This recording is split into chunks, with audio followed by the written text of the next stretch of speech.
الشباب لتتحول البلاد إلى فوضى، ولكن لا ينبغي أن نمكن لهم، ولا ينبغي أن نسقط في فخهم، وينبغي أن نكون على حذر وحيطة من تخطيطهم. تآلبوا، تحزبوا، تآزروا، الجميع، الكل، بأقلامهم، بإذاعاتهم، بجرائدهم، بصحفهم.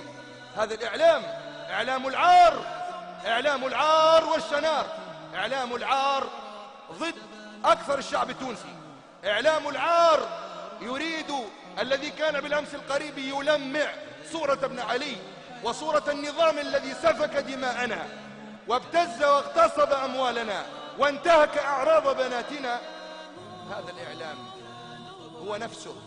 هو نفسه الذي يعادي توجه الناس اليوم.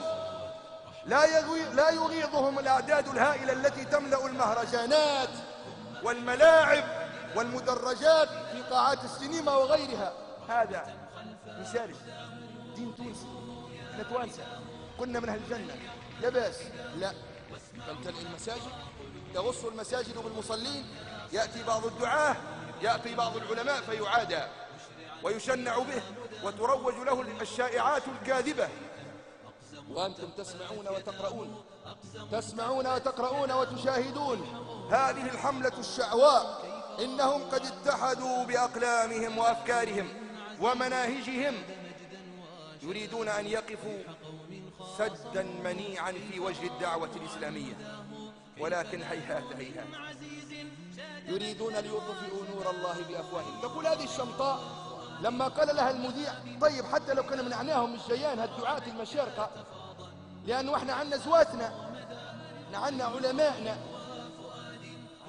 كبار صنفوا الكتب عليهم رحمة الله، اللهم ارحم علماء تونس وعلماء الأمة، ماتوا عليهم رحمة الله. عندنا أما دعاة المشرق لا، مطربي المشرق بيسالي، لما يأتي مطرب أو فنان من مصر أو من سوريا أو من بلاد أو من الغرب عاد من فرنسا أو بريطانيا، هذا يصفقون ويهللون له، هذا يباركون في عمله، هذا يوضع له السجاد الأحمر. أما يأتي شيخ وبلحية وعنده لحية ويقول قال الله قال رسوله، هذا خطير عليهم، هذا خطير عليهم، فينبغي أن تسلط عليه الأقلام والألسنة والأضواء للتشنيع، للتشويه، للتنفير. ولكن هيهات هيهات، الشعب قد استفاق من غفلة. ولا تريدون أن تعودوا إلى ما قبل 14 جانفي؟